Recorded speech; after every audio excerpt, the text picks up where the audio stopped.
You got your questions. I had a quick look through them. Yeah. But not, I thought I won't read them too much because I just want to answer them on the go. You know what I mean? But yeah, I saw most of them. Oh, that sounds even better. That sounds even better. Because then it can naturally flow. Yeah, instead of exactly. Thinking, that's the next question. Because sometimes I think, when I looked through it, I thought, actually, I bet by accident I'm going to answer question 7 or whatever in question 2. But we'll cross that bridge when it comes to it. Once again, most unsportive driver of the grid. Suck my balls, mate. Changing words, and they're going at it. This is going to be good here.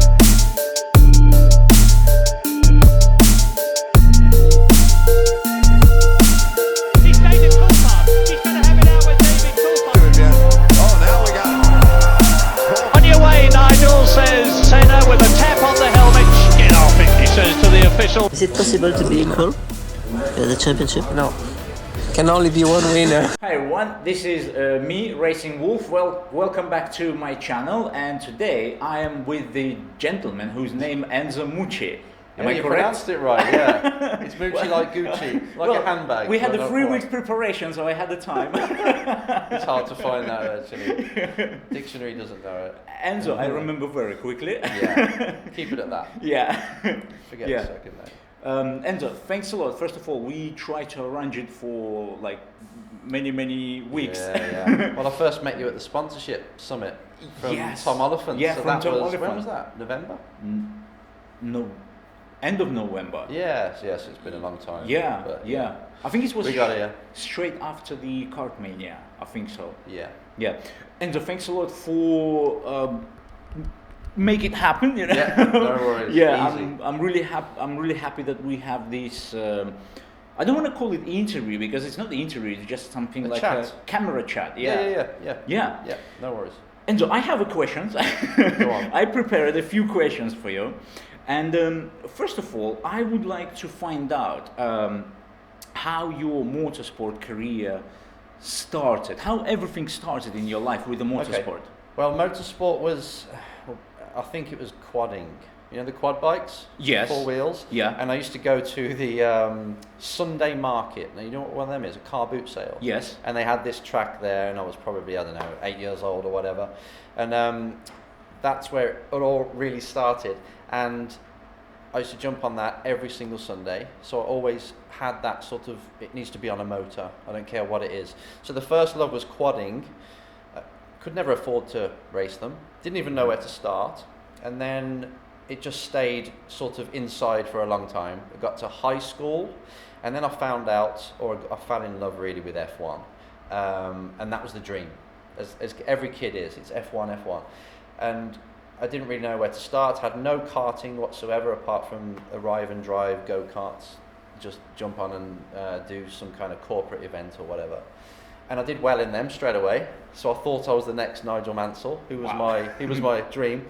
And then I got to 16 years old, and I entered a scholarship, and they said, you're too young to win, but come along and we'll let you drive the Formula Ford and all this. And it was at an airfield, and the winner got a free season, but I could just be there just to have a go in the car, and that was it. That's when it really bit. It's like, this is it. This is what I love. It was a Formula Ford car. So this was back in the mid-90s, so some time ago. And then actually I got my license when I was 18, this was 1994, at the Jim Russell School. Do you remember that? It used to be... I came to UK in 2005. Well, Jim Russell was a really good school. It was like $2,500 to pay for it, and it was 1 week of intensive training. Every day you were on track, and on the 7th day, you had a race meeting. So all the students had a race against each other, then you got your race license and all that before that. So it was a really cool thing, and then we don't do it anymore, which is a problem. Disappointing. Them kind of race schools, proper race schools. And you had touring car drivers teaching you and all sorts. It was a brilliant experience. And then once you've got your license, you can go. You can do what you want.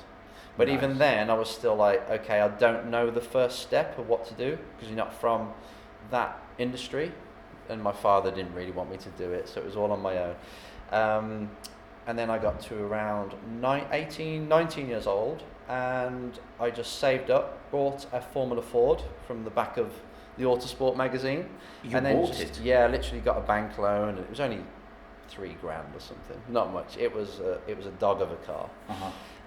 It was a Jayman Formula Ford, but that's not anything bad about Jayman. It was just the condition it was in. And then raced that in 1996. No, sorry, I'm getting mixed up. 97, and then sold it at the end. Made a bit of profit because it had fairly good results. It was P10, and then moved up Formula Ford again. Won that championship this time, and then that was it. Is that was two different Formula Fords? Yeah, same championship. One was a Reynard. Now these are very old cars. These are like 1988 pre-90 cars. What so engines it wasn't used the to main be? championship. 1600 Kent. I can't remember the actual engine builder, but yeah, it's the old style. Wow, I'm amazed. So that's how it started. So it's just a kid, and I made so many mistakes. So many. It was just me, my friend, my dad, whoever. Can we put the car on the back of a trailer and just take it to the track? So we were so amateurish. It was unbelievable, but we got through. So Ford, was your first whole championship or just a few races? First championship, First 97, and then 98, and it was called pre-90. So anything before 1990, basically, anyone could enter. So this is when your single-seater carrier started? Yeah. If you call it a career. It's not really a career. Well, I think... I wasn't being paid. but it's anyway, everything what we're doing, I think this is a career. You know? It was a passion. That's what I wanted it to be at that point. And then Formula 3, which was equivalent to it was called ARP F3, which is like the F3 Cup that we've got now. Like a proper F3. So British F3 was really big them days, and this was cars that were sort of like 6 years old, and you could run them. So that's what I entered then. I only managed to get halfway through the championship before running out of money, and that pretty much was the story from then on. It was always, Enzo's got no money, but I used to go to race teams and just hustle really, and say, that was the last single-seater I raced. Mm-hmm. Then it moved into Alfa Romeos and Clio Cup and then GTs. But it was always, I couldn't afford, not even to buy a set of tyres really. So I had to find sponsors you pay for the tyres, you pay this, you pay that, and a good deal from a race team. I just used to knock on the door and say, I've got no money, but I'll win. I was really cocky. Yeah. And luckily when they tested me, I would do okay, and they'd say, yeah, we'll give you the seat. But the only problem is if someone comes with money, you're out. You know what I mean? So you're there to raise the profile of the team, get some good results, but the double edge is if they haven't got the money to do the full season, then they have to put somebody in who calls up. So it's a bit of a business thing, really. It sounds really cocky, actually, when you say it, but it's really, I will come along and get results, help your team stand out, and then attract drivers. But in doing that, you put yourself out of a job. But it was all I could do at that time. I think if you're doing something, the job, it's not something what you need to think about. You need to be concentrated only on your passion. I know it from my personal experience as well. Mm-hmm. Listen, but Alfa Romeo, Clio Cup, and Super GT, this is all what we call them saloon cars. The not open wheel cars. No, the open wheel stopped at Formula 3. Mm-hmm. Just the money was ridiculous for that, obviously.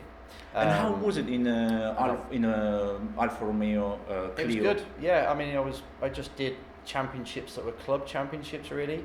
So I finished P2 in the Auto Italia. I was winning the Alfa Romeo championship, but again, halfway through the season, the team ran out of money. Budget. It was a touring car team, the Alfa Romeo 147, mm-hmm. and they had money to start with, but then it ran out, so I just lost the drive because of that, which is a shame. But we still got that records now, I think.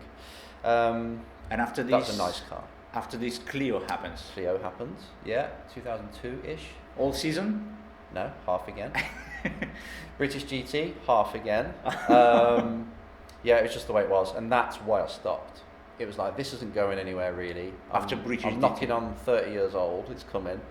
And actually my coaching, which I think is one of your questions as well, sorry, but yes. The coaching started in pretty early, like 98. So I started coaching other drivers, and I started to get into mental sciences, silver, NLP. You said 1998. Yeah. So you've been racing and 1 coaching. year. Yeah. So I Wow. coached just gentlemen and things like that. So then coaching was taking off, and I was actually getting more of a kick, more of a buzz from coaching and life coaching and performance, basically, and not so outside of sport as well. So racing was my number one. All of a sudden, over the years, it stopped giving me love, and this one was, and it was an easy transition. And I got to the point where even if somebody offered me a drive, I wasn't interested. It was like, no. So it's quite strange how you can. That's a lesson for people, actually. Something that's so important now, believe it or not, you probably experience the same. As you get on, not priorities change, just you find passion in other things. And then this one gets dropped. It's like a new girlfriend. Yeah. Exactly. But I've stuck with that since. Now I'm 43 years old, and coaching is still my passion. It really is. But I still want to come back into that period when you used to do and Alpha and Clio, you know, all that. You stepped in the middle, and now as a coach, can you tell me how you motivate yourself? Because, okay, young, understandable, but you stopping halfway through, and it's really, let's say 90% of people would be demotivated. I was like an animal, honestly. I was just like, next. What's the next opportunity? And so everyone else was saying, what are you doing with your life? You know, family and that lot. But I was just always, this person's might open the door for me. So it never stopped. Motivation's never been a problem. I think if the goal matches what you really desire, and you believe you can do it, and you work hard on it, and you make small wins all the time, even though it looks like failure from the outside, you're in it, and you can see, maybe this person's going to call me back. So I never lost motivation. It just wasn't a thing. I think you lose motivation when you want a big goal or you want something to achieve, but actually truly you know that you're not really getting off your ass to do it, and you're sort of just swimming. And if someone comes along and they say, do this action, and I promise you'll get results, and you will, then you'll be motivated again. I think you just get it's like when you got a business, you're just stuck and you're not actually taking any action. Yeah. So you're just sort of in a pond, not doing much, just treading water. That's when you lose motivation. But if you wake up every day with a goal for that day and you believe it's taking you closer, that keeps the motivation level high. And I don't need to pump up. It's just, that's just how I operate. Without the goal, without the passion, it's not there anyway. I agree. And I had a chip on my shoulder. You know, I'm just a working class kid from a council estate, delivering pizzas and working in factories. This was still a lot better than that. so where I'm coming from is true. You know what I mean? And after British GT, you start coaching straight away after British GT. This is when your coach career started. I would say it was around that. Yeah, it was around that time. It was 2004 when I got my first big gig, and that was to be a BMW, Formula BMW coach. And then that grew to be the chief coach of Europe for for BMW. So that's around 2004 onwards. Before that, it was just a driver, individual drivers. Yeah, just learning the craft, what mental techniques work for race drivers. So that takes 6 years of working in that. Oh, and race schools. I was working at race schools here, Silverstone. Every single circuit, actually, Donington, Alton Park, all of them. And that was how I earned money as well. So that's coaching general public. And in 2004, you've been offered the job? Actually, it was Andy Prio who said, I can't do this one round. Can you be the coach for it? And then I just got on well with the company, BMW, the championship, and then they offered me the job for the following year. So really it was 2005, but it started in 2004. And then I did 3 or 4 years there before moving to Gravity. Do you remember them? That was a company. It's a bit like Red Bull, but without the product. They paid for drivers to race. Like a rent a drive. It was basically investment. Aha. So Grosjean was one of ours, Ocon, Marco Whitman. So we got quite big drivers, and I used to coach them and be the sporting manager. And basically, if we saw a driver, we'd pick him and then invest in him and have like 20% or 30% in his career. So it was a proper talent scout company. And they went on to own Lotus Renault F1. So then I started working with that junior squad. So yeah, it's been a long journey actually. I think the coaching journey is more impressive than the racing journey. The racing journey was really my entry to it, but then I found my true love was coaching. And that's where my skill is really, to be fair. And how do you think the racing journey, is that short? Because you can kind of up to 35 maybe maximum? Man, you can start at whatever. I mean, if you're thinking F1 and you're thinking, I want to get paid by manufacturers, then starting in your 40s is probably a stretch. Still not impossible for GTs. You can still get paid. Wow. But you need, obviously, to get in there, learn it, get the money to race, get good results, and get on with people. Your people skills need to be good, sales skills, and then you never know. You'll have a short career, but you never know. There was a Clio driver who started when he was 40.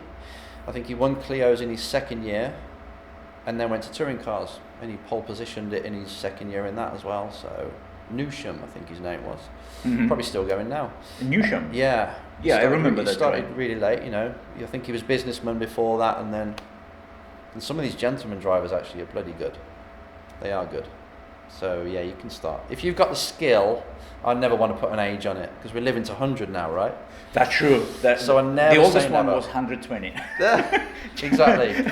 So how old are you now? I am 38.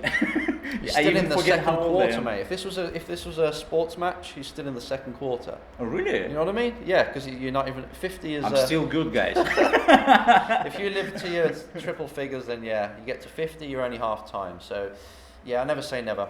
And actually, there's a 78-year-old that raced in Toyota Racing Series. 75-year-old. 75, I think. Exactly. Yeah. Kenny, his name is. He's actually a mentor to one of my drivers, and he races still now. Wow. So come on, you got ages left. So now you are working as an individual coach. Am I right? Yeah. So this is like for drivers individually. You got it. But I'm head of performance for WH Sports, which is a sports agency, and they've got drivers, and basically I'll look after their drivers. So I that, if you want to call it a job, that's the only one I've got.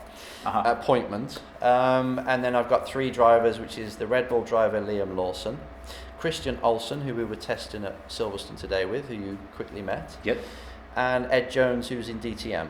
So I've got 3 drivers I go round with. But at the minute, I'm starting up in London to do executive coaching. Oh. So teaching execs and entrepreneurs the same mental skills that race drivers have. So performing under pressure, leadership skills, overcoming adversity, the things that drivers learn naturally are very applicable and cross over to business. So I'm teaching that. But I've only literally just started. I'm 1 week in. So I'm just building the website and all this sort of stuff. So I've got fingers in different things at the minute, but yeah, it's a busy year. If the virus doesn't hit. Oh, that virus. The coronavirus might pause everything. That virus is everywhere. Yeah, afraid so. even on my phone, it's pop-ups every 5 minutes. Yeah. With changes. Yeah. I have a question. Like, you do end coaching on the circuit, but at the same time, you do like a mental coaching. Yep. And I look to the drivers, BTCC, Formula One, DTM. Every type of racing has a different psychology. Yeah. And because you said that you work and with the single-seater drivers and with DTM. Mostly single-seaters, yeah. Mostly, yeah. But it's still different single-seaters, different philosophy. Different philosophy, how is that works? Like, how you find the needed tools for the different drivers? What do you think is the one thing that is in common with all of them? 4 wheels and the steering wheel? No. It's the individual, the person.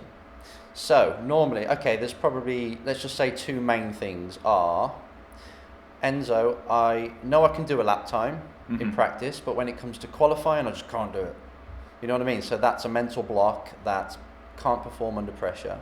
And just that one skill alone, once you perfect that that combats so many different problems that drivers have. So there's so many different issues that a driver can have that actually it's just one thing. If you change that, all these will change. So actually it's not as technical as you think. It's trying to help the human be at their best. And obviously because I was a driver, I can help them with the data and translate what that means in the car. Then we can visualize that change, so that's more mental.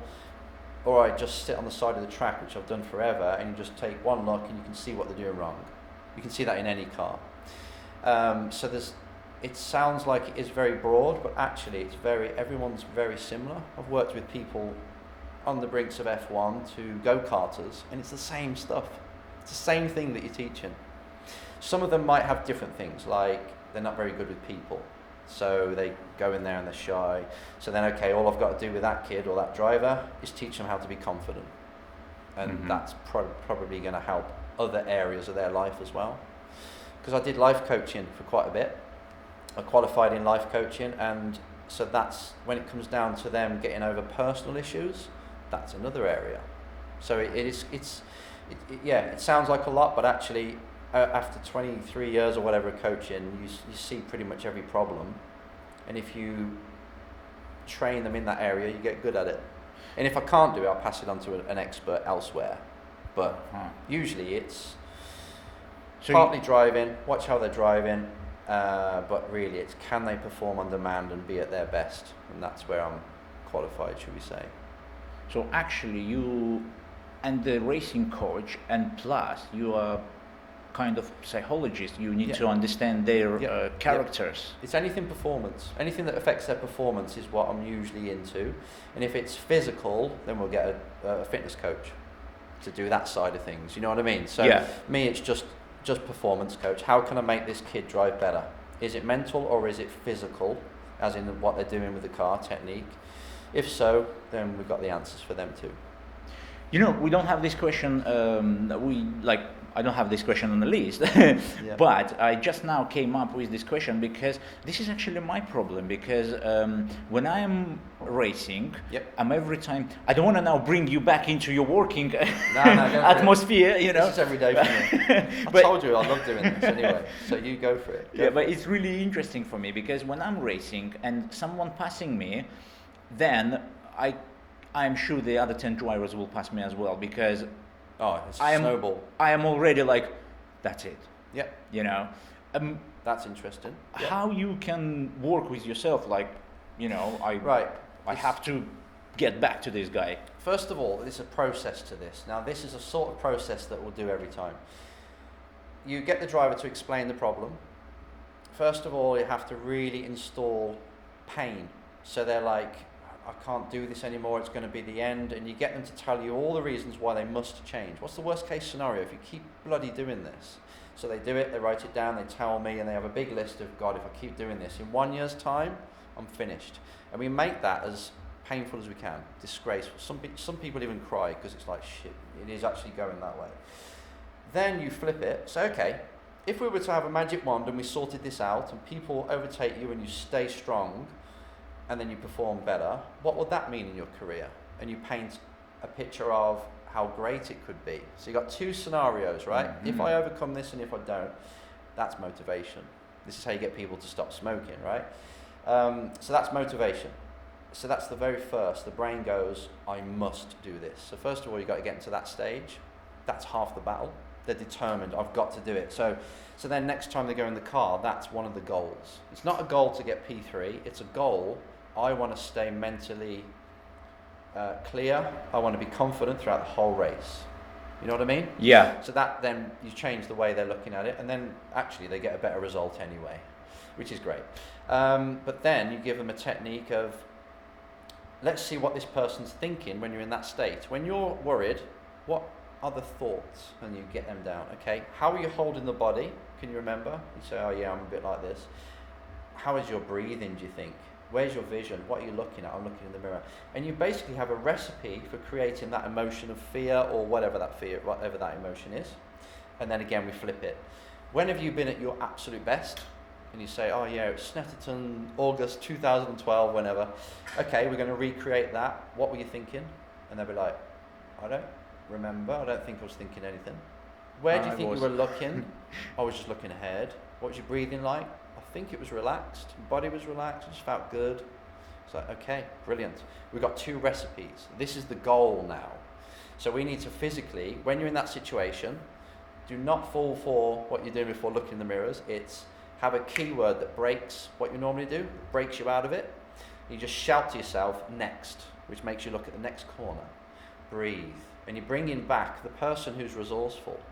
And you do that a few times and the brain goes, actually, this is better. Now I feel I'm in control. Now I'm not looking in the mirror all the time and getting stressed.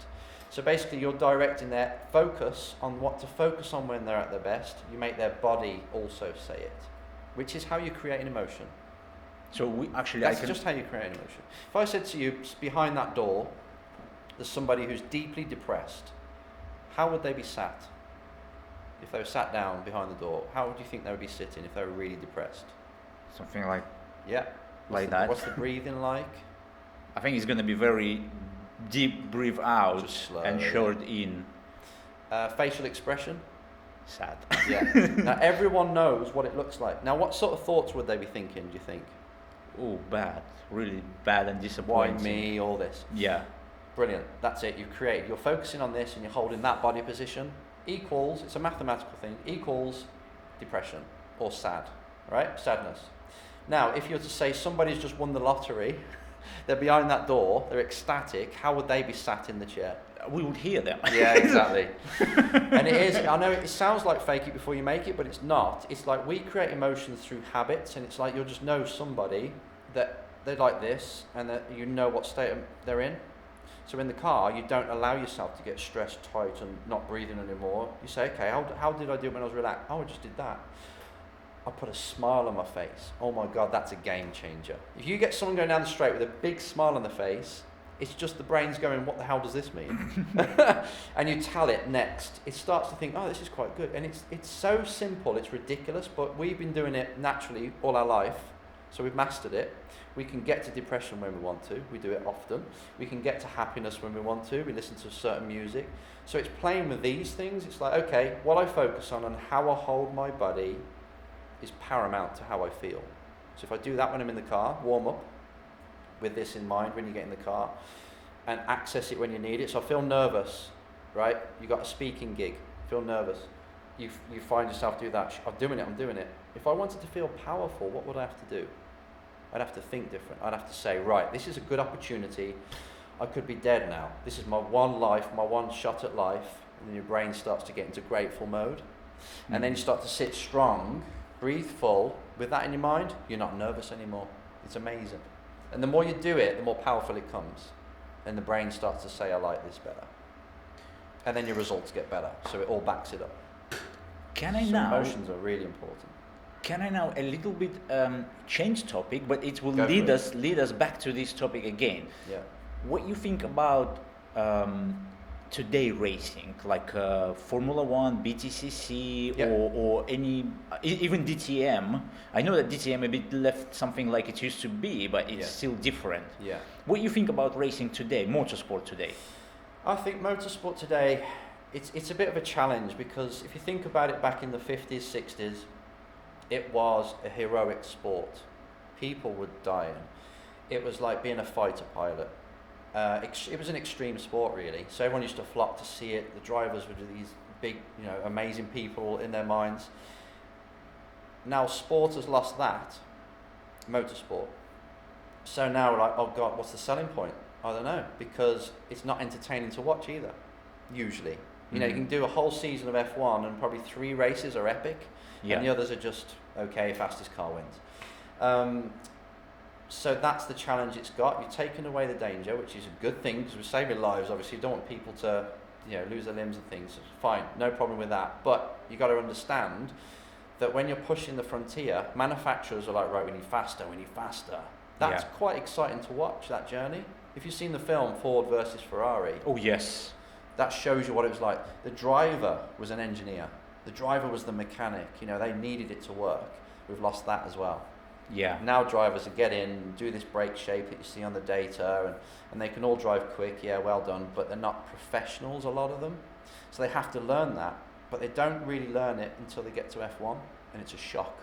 Like, oh my God, I've got the media on me now and all this, and I've got to now, I'm responsible for the thousands of people that work at the factory. Man, that's a lot to take in. So I think the way we train them doesn't really prepare them. So it's not their fault. Plus it's millions of dollars and pounds to race now, so you get a different kind of driver.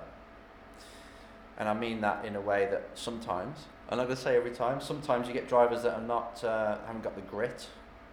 So they've got all the coaches, they've got everything in place, they've got the best car, they've tested more than anyone else. So they've got lap time, yeah, but it's not really a race driver, in my opinion. And I know it's old school way of thinking, but I must say, they're probably quicker than before, because they can drive fast. You know what I mean? Yeah. But yeah, only one lap. Yeah, one lap, yeah. But to be honest, it's the, because they're so young, it's nothing bad on them, because when you get to 25 you change again, at 21, 25 and you evolve, but a lot of times they've been dropped by the time they're 25, so they haven't been allowed to show what they could have been, and people mature differently, like Verstappen. I remember first seeing Verstappen, I was coaching his teammate in F3, and I saw that kid go through the corner, and just one corner, and I was like, oh, we're screwed. You know what I mean? He was straight away unbelievable at 16, and I was like, he's going to F1. And he didn't have to look at any more, and it wasn't because it was me, anyone could tell, because his car had understeer in it a little bit, but he was making it oversteer by using the curb and coming in different speed and angle and pitch. And I was like, at 16 you know how to do that? That's ridiculous. I didn't even learn how to do that, or to be that confident at that age, and then you see how he acts. So there's certain, obviously, drivers, you just can see it straight away. Usually it's the handshake, you know what I mean? You just know they're serious. Esteban Ocon was the same.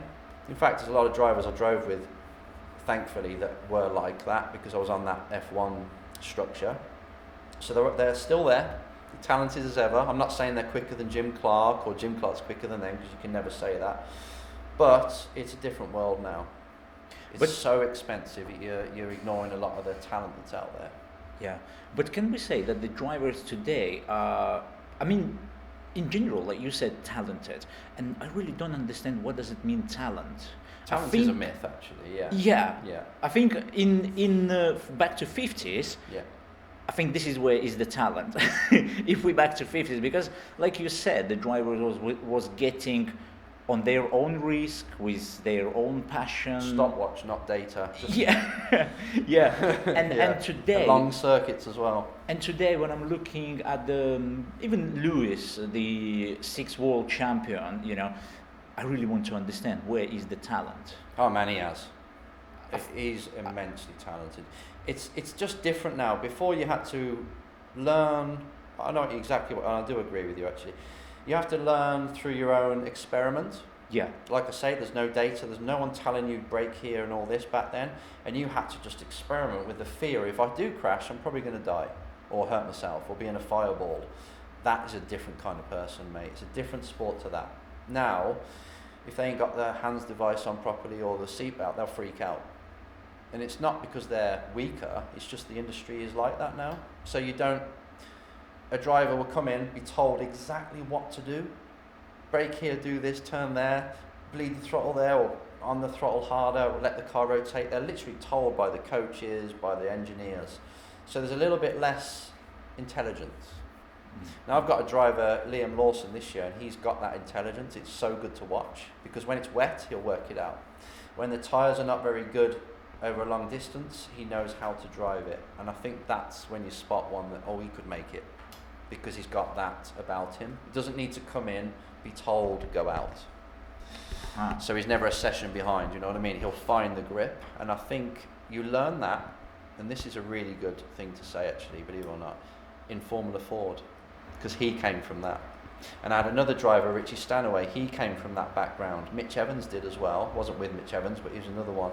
And they come with the car control, and they come with the racecraft, and they've had to probably work on the car themselves a little bit, because over New Zealand's like England was, when we all worked on our own car. So it teaches them some skills. But if you've had a perfect karting career in the best team, you go to Formula 4 in the best team, you go to Formula 3 in the best team, you're not really mastering the craft, should we say. You You can actually- still be talented, but you're not mastering. You actually now telling the Lewis Hamilton path because he's got in the karting McLaren. Oh, he had to work though. Sorry? He had to work. He did 2 years in each one on the way up, apart from GP2. I think I'll tell you what's a problem with Lewis. He's got a different persona to the real person he is. Oh, how's that? I used to work with his fitness trainer, and Yeah. he'd say, man, he works so hard. He dots every I, crosses every T. He's very spiritual. You know, he's a very kind person, and he does everything correct. And he said, but when you look at him through the media, it's different. And the same with Kimi Räikkönen. Kimi Räikkönen's another one. Everyone's like, oh, he just drinks and drives and whatever.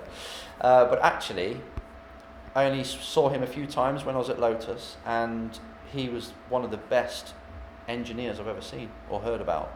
He sets up the car. He tells them what he wants on that car, and you'd never believe it. Wow. So these guys, when you just peel back and because we don't really get to know them apart from the Netflix thing, right? Yeah. That's brilliant. I love that, by the way. Then you get to see a little bit of them, but actually when you're in there and you see them, you realise that the ones that stick around, they've got something special. Even the Barrichellos, Coulthards that people would say were number twos, even though they were great drivers, they contributed to the team in a way that Joe Public wouldn't understand. You know what I mean? Like Yeah. Schumacher coming back into Mercedes was probably one of the most vital ingredients to make Mercedes what it was now, but no one says that. You know what I mean? He forgotten. I mean, Yeah, I mean, he was the one who started and did so much behind the scenes to help towards what it is. And everyone's just like, oh, he's lost it now. It's like, oh. But that, you just got to get used to what people think is not, it's a myth. What you see is a mirage. Mm-hmm. What goes behind the scenes is completely different. And it's a business at the end of the day. It's like if someone come into your life and just judged you quickly, or me, or whoever, without looking at what's happened, why you do this, and they just flippantly do it. But they do it with F1 drivers, obviously. I think people still make a judgment on what they see. Yeah. I mean, on the picture. Snap judgment. Yeah. Yeah. This is what we do, like me personally, when I'm watching any type of race. Of course, I think Formula One is the top chart for the judging. You know? Yeah, it is. Yeah. Especially these days with all that dust systems, with the Ferrari issue, Red Bull as well involved in all that, you know. And we judge just on what we've been shown. Yeah. And I think Formula One, my personal opinion, their mistake, they don't want to show the truth behind the scenes. Yeah. That's why they're saying, oh, you're judging only on what you say. Of course we are. We're not allowed in. Yes. That's what could help. I think that Netflix thing does. Yeah. More of that kind of thing where you see the soap opera going on behind the scenes and the two teammates, how much pressure there is with Gasly. That was like the whole story. It's going on all the time. The pressure's immense. It is immense. Because Grosjean once said to me when he first went to F1, because obviously he was judged big time, because he's super fast but crashed quite often at the start of his F1 career. But now that's a talented driver, by the way. He's really good, and he gets a hard time. And he said, if I don't quite smile correctly or as much as I was yesterday, the media will make a story of it. And when you've got people like that doing that all the time to you, Siri is listening. Then that affects your game, your performance as well. So it's something that they can't. Yeah, I don't know how I've got off onto this, but it is. We do judge, but I wish they would just let us in a bit more. Like IndyCar, you sort of know the drivers a bit more. You can get close to them. Then I think people will fall in love with it again a bit more, rather than it being this. As a coach, how often you involved in something like F1 behind the scenes? Like, have you ever been involved in? Only the junior team. I'm really the person that preps them for that. Mm-hmm. Once they learn what I learn, they apply it and they're okay. So I'm really more the junior, and I don't think I really want to travel 21 weekends. Yeah. But not at the minute anyway. But you know, it's all the same. You know, another question for you as a coach.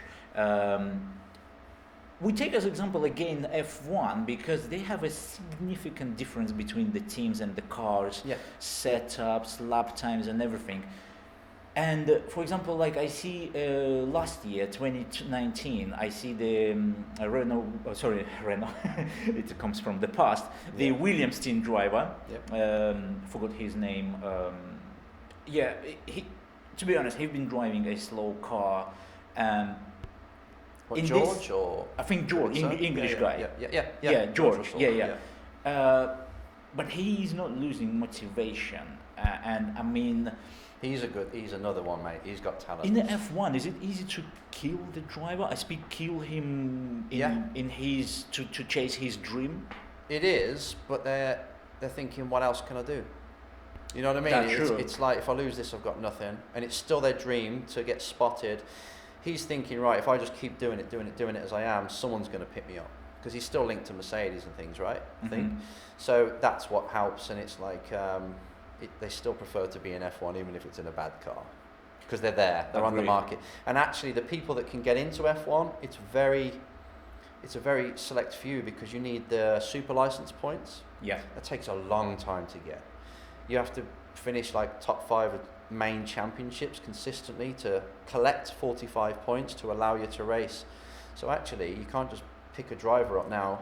If you get an IndyCar champion, they've probably not got enough points. You know what I mean? Yeah, or they yeah. might have, I don't know. But if you've just done IndyCar for 3 years and you've sort of finished 10th or whatever, still a good driver, not a great car, whatever the reason is, you still can't race in F1. So it's hard to build them points up. So there's not actually, if they say go away George or anything, they're not going to be able to fill the seat very easily. So it's a double thing. So they want him there, even though he's at the back. He'll get his shot. Yeah. Can you say in your career you had a best driver and you had a driver which you couldn't get along with? Can you say you had that drivers? Not really, because I'm there. They want me to help them.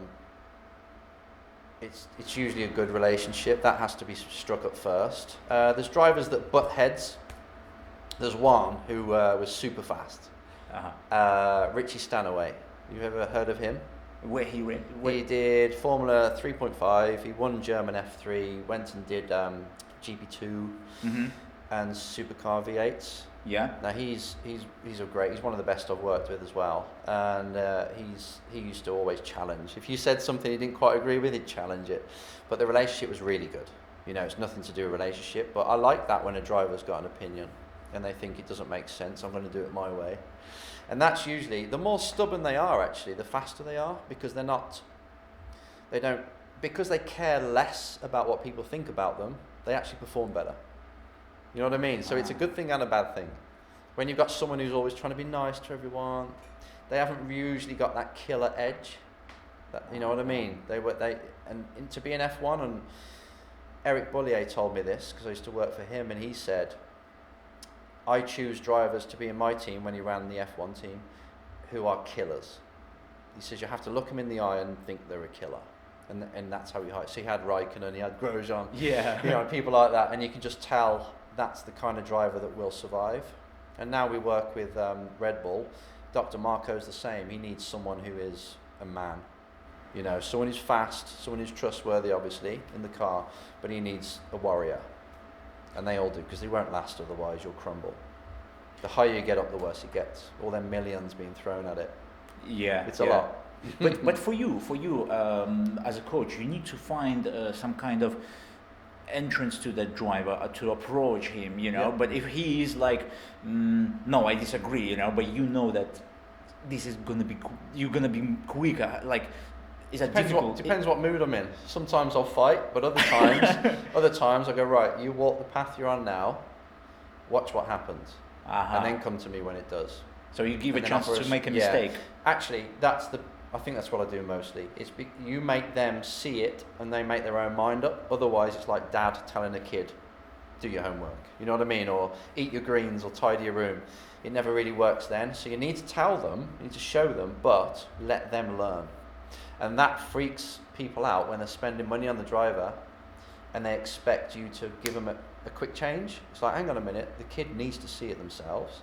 So we're going to have a few race weekends, I'm afraid, of them doing it incorrect before it clicks. And then they learn. Otherwise, they just ignore it anyway, and it's just it bounces off. They need to learn from here, not just what's being told. That's the best way to teach. I think kids are the same, you know. When you're teaching a kid something, if they burn the hand on the stove, they'll learn. If you tell them not to touch it, then it's not really, they're going to, well, that's a bad example actually, because they'll touch it and they'll hurt themselves. But usually, you tell a kid not to do something when they're a teenager, they'll do it. You know what I mean? But if you show them why, or they've experienced it in the past why not a good idea, they won't. It's that philosophy. What do you think about cheating in motorsport? Because if you're winning, you're cheating. That's basically a saying. Someone told me that, and I was like, no, it's if you're the best driver. But actually, cheating is a bit of a strange way to put it, but it's grey areas. If you're with a top team that's winning all the time, every year, they're doing something that no one else is, and it will be in with the rules, fine, but they're either testing more, or they've found a loophole of how to help the car do what no other engineer has figured out over the seasons. So it's motorsport, and obviously you've got to remember motor is in the word motorsport. So if you can get that to perform better, and you find something that no other team has noticed, and it hasn't even been picked up by the stewards, it's not really cheating because no one else knows about it. You know what I mean? Or you found a loophole in the rules or something. But when you say cheating, what do you mean? I mean, well, we had last year, we had a situation with that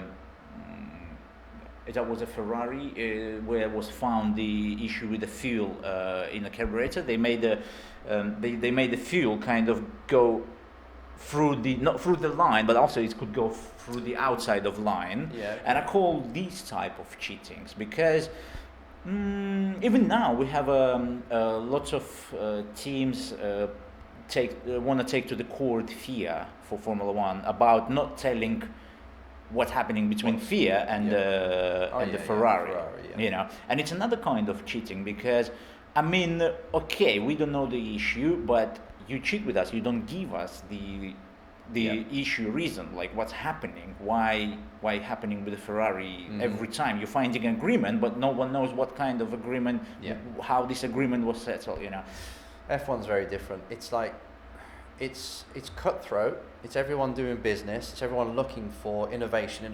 Try this, try that, and people are being paid, you know, a lot of money to find out different ways of doing the fuel, doing everything. Yeah.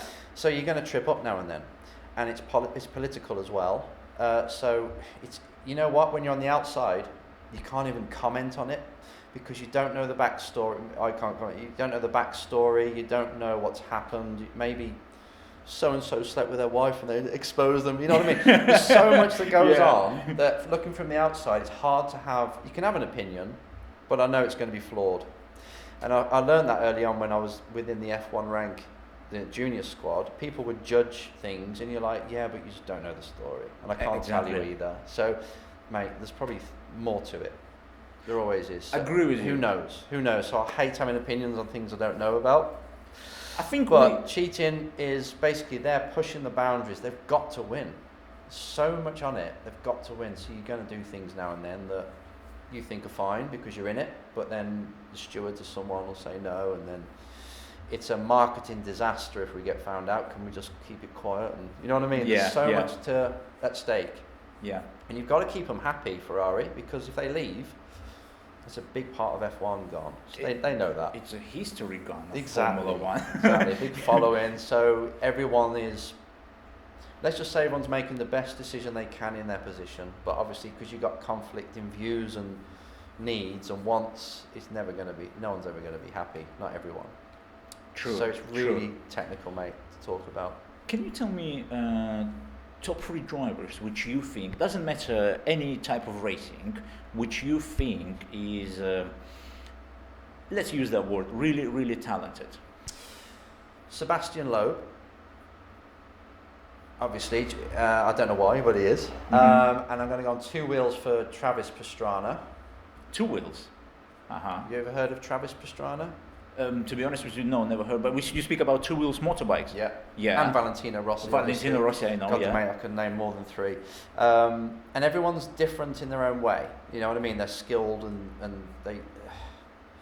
Senna, obviously. You got all the greats. So I like to look also at drivers that didn't make it, that have never been heard of in the big ranks, and it's people like, you might know him, Stefan Hodgetts. You ever heard of that name? I heard that name, yes. This is a kid, I grew up with him, same town we lived in, and he's he did a bit of single-seater but didn't get a proper go at it, so we don't know how good he was in them ranks, but when it comes to anything tin top or anything else, he's nearly untouchable.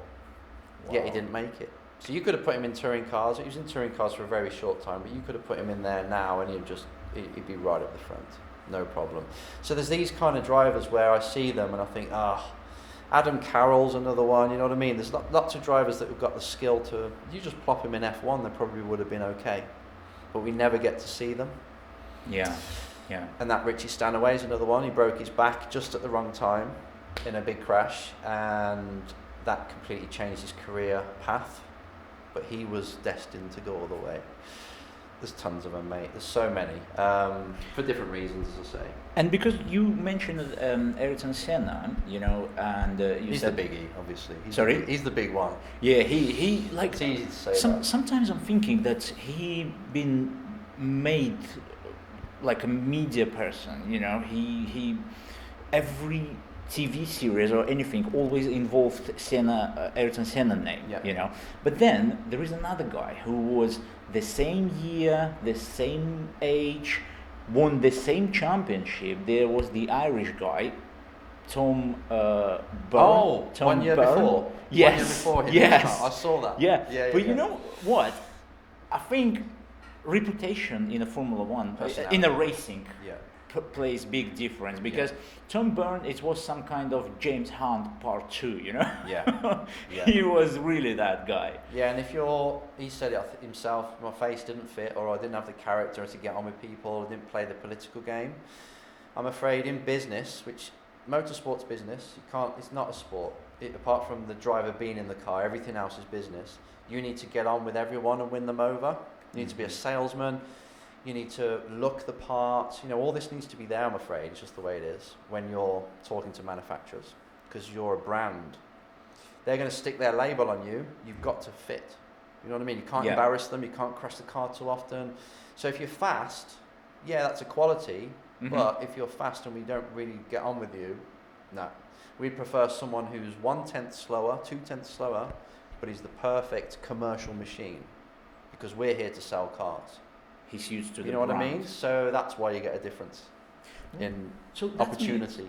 That means in motorsport, your past, well, literally, to be in the motorsport, you need to start working on your on your story since 6 years old. Wow, yeah, obviously that's hard. Because Ayrton started from 4, and I think Ayrton been lucky to born in a family where dad already, I think he's kind of draw his future. He knew who Ayrton needs to be, how he needs to be. Yeah. And I think the same story with Lewis, where the dad was really and Max Verstappen. Max Verstappen. Yeah, it helps. But what to do if you are 16 and you're like, oh, racing, I love it. It's then it's down to, you do need some kind of DNA. You do need some kind of raw ability that you have already. Mm-hmm. If you haven't got the cash as well, then you need to be a good salesperson to get sponsorship and all that. So it's a tough ask at that age. Like I say, you only really figure things out in your 20s, 30s, 40s. 16, it's hard to say to someone, right, go out there and find $750,000 to go and race. It's like, oh, what? If dad can't pay it, where do you start? So it's difficult to do that. When they're given an opportunity, and even with Hamilton, it was like his dad had to work 2 or 3 jobs to pay for it. So he saw that, he's got the work ethic. So I think if you've got the work ethic at 16, and you can sell, and you do have some ability behind the wheel, that's important when you eventually get it, there's nothing stopping you really. F1, who knows? You just have to be lucky and win the right race, the right person sees it and they give you a shot. I would never say no, it's too late then. But there are some drivers, you know, they do start a bit later. They haven't gone through everything. So they do exist. If they're really good and they just hit the right spot at the right time. It's always possible. And the GT route and Le Mans and IndyCar, you can start much later. Yeah, that's true. So there's always them options. In your coaching career, with the drivers with whom you work, every driver improved Yes. I'd like to say yes. They didn't get worse, that's for sure. I don't think so anyway. Yeah, I mean, some are tough, some is difficult. You can go a whole season and it's incremental, but it builds after that. So it's a slow process. Some bang, thanks Enzo, I've done one session, don't need you again. So everyone's different, you know. It's but yeah, because we measure it, right? We measure everything they're doing. It's hard not to prove it. And if it isn't working, I'd just walk, you know, say it's not working. But luckily, touch wood, up to now, we've always made a difference in some way. And they've always performed that bit better. So let's keep that going. But I think I put myself under as much pressure as they do. Yeah. So I'm going towards a race weekend thinking, right, how can I make him improve? What can we simplify everything down to this one thing we can improve this weekend, and then just focus on that. And that's my job, to focus on that and help him score that area at the end of the day. So then then you can't really not improve because you're constantly going. What is the most difficult when you're starting to learn that starting crafts, or when you're already in the top time to polish that 1/10th, 1,000th? What is the most difficult? That bit, the end. The end. Because I see drivers in F1 now that I remembered either I've worked with or I've seen them in the same team, and they're making the same mistakes they made then. You know what I mean? So the start of it, they're making progress. It's like any sport, you make big progress. Then you get a plateau, and then it's just polishing the other areas. But usually you see that the same traits are kind of there. Like, yeah, I remember him when he was in F3, he was exactly the same. So it shows you that it does that, and you hit your peak. Is that then happens? you're just polishing gently, but really, you can tell really how far they're going to go. Is that happens because the driver hit his peak, or because he's like? That's him. That's his character. That's where I'm at. That's him, yeah. Yeah. He like, okay, I reached my peak and that's it, and he kind of like not worried to just hit that wall, That's you know, to go further. People like to think in motorsport everyone can be as fast as everyone, but it's not true. You know, it's in here, feeling the car, what to do, not having to be told how to drive, figuring it out in the wet. All of a sudden it's wet, what you can do about it. It's Don't you think? But you do hit your sort of base. You can refine it and get better and have different kind of trainers and things like this and get slightly better, yeah, of course. But that is more difficult than now I'm going to chunk 1 second off because I'm 4 seconds off.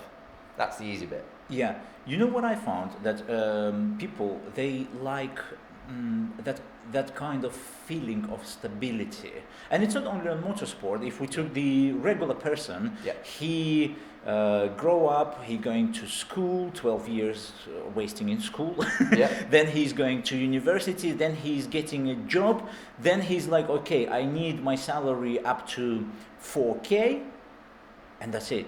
Yeah. And he don't want to push any boundaries. Yeah. And I mean, don't you think that there's some motorsport people there the same? Yeah, that's actually in the car as well. You know, it's fear of consequence. If I take this corner flat, what's that going to do? Is it going to scare me? Will it have a crash that's going to cost us a load? Yeah, you are going to. It's comfort zone, isn't it? Yeah. You hit a comfort zone, and in motorsport, it's less. It's still there, of course, but it's less prominent because you're in a sport that you are on the edge, and you're there on your own fighting in front of everybody, so you're exposed. As soon as you come into the pit lane, you've got a team of people all pointing at where you're not good enough and where you can improve. They're not usually saying this is good, it's usually got to be better there. So actually, it kind of breeds you to be outside your comfort zone a little bit. But no, that's a human behaviour that's everywhere. And I want to touch the final topic, which we had already, and on my channel, and lots on your channel. You don't mind if I mention your channel in the description? Yeah. Perfect. Yeah. Guys, I will leave in the description down below link for Enzo Mucci channel, so you can go and you can check lots and lots of interesting information about racing, about mental preparation. Just go and check it, guys. The Race Driver Coach Show, it's called. It's a bit of a long title. Yeah. It wasn't on purpose. Yeah, so the last which I want to chat about is budget. Oh.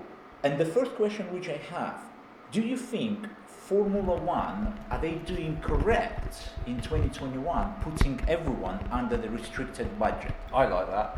Yeah? That reminds me of fantasy F1, fantasy football. Have you seen that? Where you can choose a team and drivers. Oh, yes. You get 100 million, you Yeah. spend that. Yeah, it's a very complicated version of that. But the problem is, how do you police it?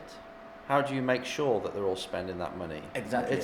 So it's more cheating that's going to go on. So yeah, of course I like it because I think it's way too expensive for a kid to get into racing now. I want to go F1. It's like, okay, you got to be fast, and you also need 10 mil, and it's like, or somebody needs to put that kind of money up for you. Just to get there. Yeah, that's if it's quite easy. F3 now is nearly $1 million. It's going up to euros. Wow. It's going up to that, and that's probably your second or third year of racing. So you've done F4 for $250,000, maybe nearly half if you're doing two F4 championships. So you're still learning, and you've spent 2 mil, nearly 1.5, and all the other stuff, coaches and transport and blah blah blah, getting there. And then F2 is nearly 2 mil, and then that's if you do 1 year in each one, but you're not probably going to do two. Just a second, you It's said crazy money. You said in 1994 you bought your first Formula Ford. Formula Ford, which is equal to Formula 3 now. No. Ah, Formula Ford is still now going around. It's just a 1600, not even on slicks. It's not, it's on a treaded tire. it's what Senna did. Back in the day, you had Formula Ford, Formula 3, F1. Nearly. There's a little bit. Yeah, that's pretty much what you had. Now you've got numerous. You've got Formula Renault, you've got F3 Regional, British F3. Yeah.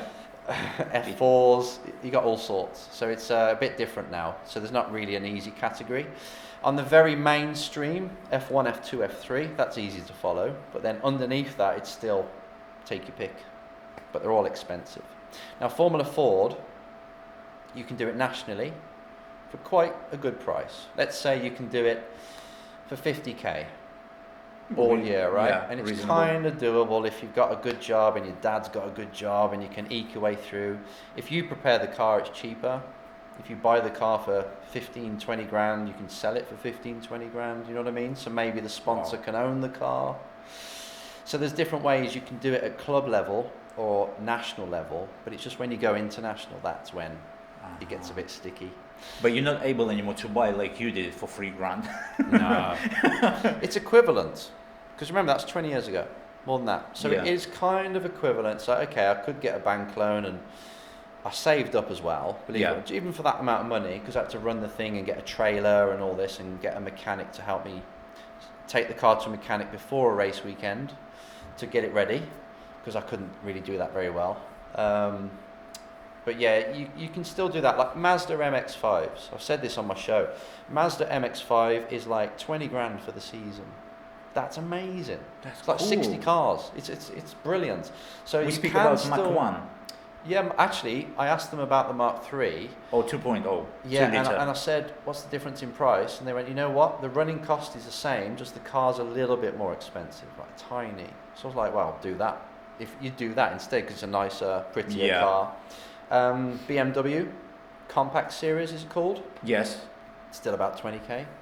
Caterhams you can do fairly cheap. So there's actually, in Britain we're very lucky. Because we've got a race circuit virtually 1 hour, every 1 hour of driving. True.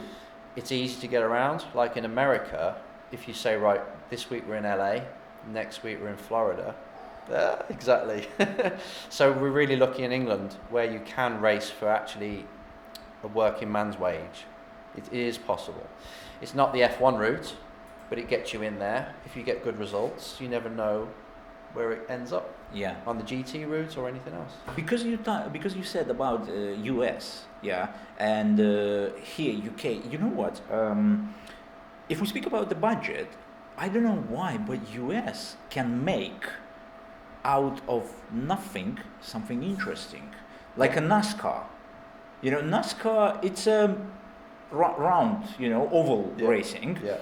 But the way how they're making it, I think BTCC need to take it as a as a kind of example. Yeah, you they're know? the giants. When it comes to sponsorship, they're the best in the Yes. industry. Yeah. They really are.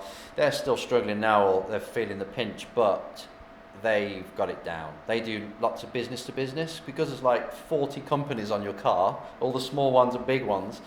They can do business with each other, maybe with another team, with the actual championship help by saying, okay, you're sponsored by McDonald's, you're sponsored by Holiday Inn, let's do an offer for all the customers. And so they're really switched on that front. They've got a team of people that work on it. But why Only that. Why here in a country where is the motorsport? It's kind of mother country for the motorsport because we have AMG, we have India not Force India, it's Point. Yeah, I know what you mean. I forgot the name. Yeah. Then we have a Virgin Racing. Racing Point. Yeah.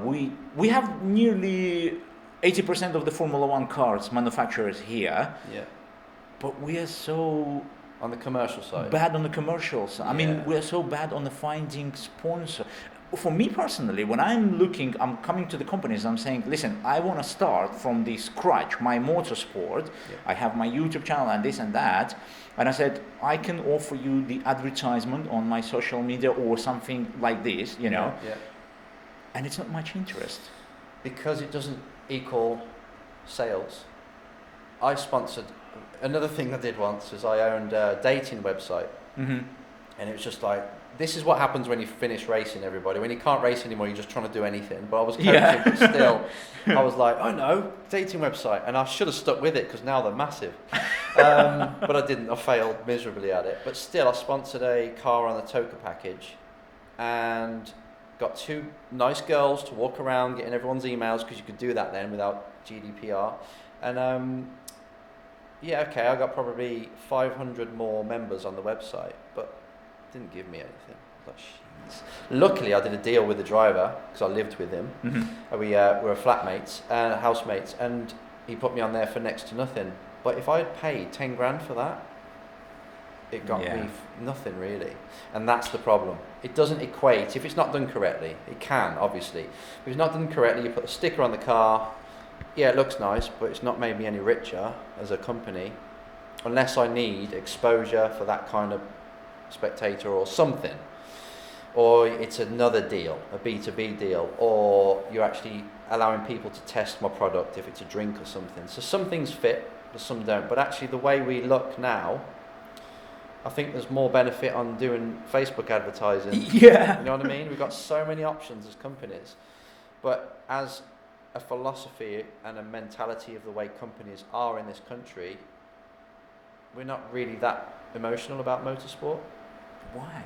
I don't know. It's a bit boring. I mean, I've been shocked. I've been shocked when on BTCC in 2000, not 10 or 11, I've seen eBay as a sponsor of. I think it was BMW.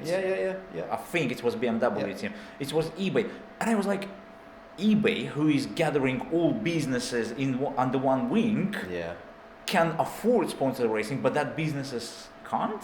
Like, I don't know what they might be getting something different. It honestly, sometimes the sponsorship, they're doing a business deal with somebody, completely separate to motorsport, and it's like, you know what, I will order more product from you if you just give us your stickers on the car and a bit of money.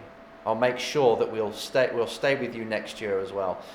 There's so much that goes on. If you just sponsor my son, I will order from you for the next 5 years. You know what I mean? If it's a supply deal. So there's a lot. It's everyone's different again. So it's not like, but the value is for a sponsorship to be on a car is not worth much. You know what I mean? So the budget is 100 grand, say, to pay for the car for the season. But sticking that on your social media and their branding, it's probably worth 10. Wow. You know what I mean? The actual value. Yeah. The actual value of what they're getting. So they're not stupid. They're like, no, it's not worth actually it. So NASCAR, how exposed it is, racing 30 weekends of the year or whatever they do, that's a lot of exposure. There's a lot of interaction. It makes sense. Now, working with this WH sports agency, they sell a lot more in football. They sell on F1 as well, sponsorship, this is what they do. But putting a company here on Ronaldo's shirt or anyone else, Atletico Madrid, which they've got one there, that's worth a lot more. And you can show them, when the match is on, your website activity goes through the roof. You can actually show them. On racing, you'd be lucky if you got 3 more viewers on your website. That's true. It's just not working. That's true. It can work if it's designed better, it's got more exposure. F1 works just about because it's got mass exposure. But if it hasn't, then it's no commercial value to a company. They'd be silly to do it, you know what I mean? If they like motorsport, then maybe they'll make sense of it. Mm-hmm. It's if they only like golf and they like football and you come with motorsport, they're like, no. So it's a hard sell. So can we say that to be here in UK racing driver, you need to be a quite good businessman? Absolutely. In life. Because when I look to the BTCC, lots of them are not only racing drivers, they're businessmen. Yes, yep. Like Rob Collar. No, Collar. Collar. His son is here. Oh, really? He's just behind the door, yeah. So everything connected. Yeah. Jordan Collard is here. You've got to be switched on, and that's when you win people over. Senna was an awesome business person, and I think I showed you, didn't I, that quote? And I can't quote it now because I don't know the exact words, but how Frank Williams explained or described Senna was all about his negotiation skills as a business person. He didn't even mention about his driving. It was like, that's what I remember him for. I was like, oh God, okay. So again, you don't realise what skills these people have got. They know they have to get as many people to say yes as they can to get them in that car. So you've got to be good with people and selling. And Andy Prio's another one. He didn't have much money at all. And he came over from Guernsey with a caravan, parked up at Silverstone, lived in the caravan for over a year, no money, but he ended up, because he was really good at sales and doing deals with people and just working basically hard on it. He used to have this thing where he said, right, I have to ask 300 people before I get one yes. That was his rule. So when you know that, can you imagine how hard you work every day? And you learn business. You learn how to, okay, you want that? I know someone who can do that. Can you pay me as a middleman? So then you get into it. And then he got to F3. He was triple world touring car champion, F1 test driver for Williams and BMW. So it's like, and he came over in his 20s. So that shows you it's never too late. And he didn't even have a history on track. So that, again, that's why I say never. And I think the fashion might change. The fashion might be, you know what, I don't want young kids anymore. If BMW say this all of a sudden, or Ferrari. We want more older generation, because that's our target market. So we're going to start to select drivers that are older. Who knows? Who knows, yeah. Yeah, exactly. So it can be a fad thing, you know, but yeah. Have one fast young one and then one older one, then this person who started when they were 19 is in. If they're good. Yeah. You can't forget that. You know, now when you explain me about the business situation, it's more clear picture in my head now. Yeah. And because our conversation comes to the end. Yeah. 10-minute conversation. It never is. Yeah. That's my fault, sorry. Final words to the, I don't think that to the young drivers, beginners, or doesn't matter, just to the drivers who is willing to get into something more. I think any type of motorsport is already professional if you're doing this. Yeah. But the people who is building their step ladder in motorsport, final words, what you, maybe recommendations, maybe suggestions. Yeah, if I could do it again. Yes. Like what I'd do. Obviously, the shortcuts, it's hard to trust anyone, because everyone, a race team's there, they know you're only there for a year, so they just basically take the money and you're on for the next. And you're the same as a driver, so it's trying to get people that you really trust to help you out. That takes time, I'm afraid. It's knowing that you need to be good at business, so if I haven't got the money, but I know I need to be good at business, maybe I should do a sales course or something, get good on that side. And to get racing is really simple. Get your race license and go race, but you just got to raise the funds for it. So it's how can I, even if you get 20 sponsors giving $2,000 each, come up with, I need this much. Don't go for a championship that's too big. Go for a really small championship that's 20 grand, and learn how to sell that. And once you've got 20 grand and you've got it through sponsorship, you're like, that's brilliant. I did it. Now all I have to do is add a bit more value, put the price tag up, and I can go and sell a bigger championship. So I think and I said it in a really early video, is dream big, but start small. Don't think, right, I'm going to be F4, because you'll fail getting $250,000. It's, I need to learn the vital skills to go racing. And don't be posh, I need to go and do this championship. No, do a really crappy championship, but just get on the track, learn the skills, and that's it, and it doesn't need to cost much. If you can do it under 20 grand. If you prepare the car yourself, if you buy the car for like 10 grand or whatever, and sell it for 10 grand at the end of the year, you just got to get it there, entry fees, race kit, it's not actually that much. And don't crash, because that costs more then, it costs more. And at the end, I have a super question. This is the last question. You can answer it short, you can answer it long. Yeah. If God would exist, would you choose to give away everything what you have today and do one season in a race which you prefer? It can be Formula One or whatever what you like. A wish, you mean? Yeah. Yeah. Would you choose that, or would you keep the same like you do now? Same. Absolutely. I think I get much more of a buzz helping driver, watching I'm a wreck when my driver's driving. I'm more nervous than they are. So I get that buzz there, and I think contribution, because when you're a driver it's all selfish, it's all you. That's great, but you get to a certain age where you think, actually I feel more power in sharing it. And actually that's when you help a driver and you watch them go off and succeed. Man, it's powerful. You help someone overcome depression or something like that, it's powerful. That sort of stuff is more. When I'm driving a car now, it's like, you know what I mean? It's a bit flat, so no, I want to keep it as it is. Nice one. Enzo, thanks a lot for this chat. Thank you, everyone. Amazing. Maybe one day I'll be on your channel. Yeah, we'll do it. Yeah. We'll do it. Thank you very much, guys. Link for Enzo channel in the description, and thanks for watching. If you like it, hit that like button, because I want to do maybe more interviews. Who knows? Yeah. Thank you very much, Enzo. Thank you.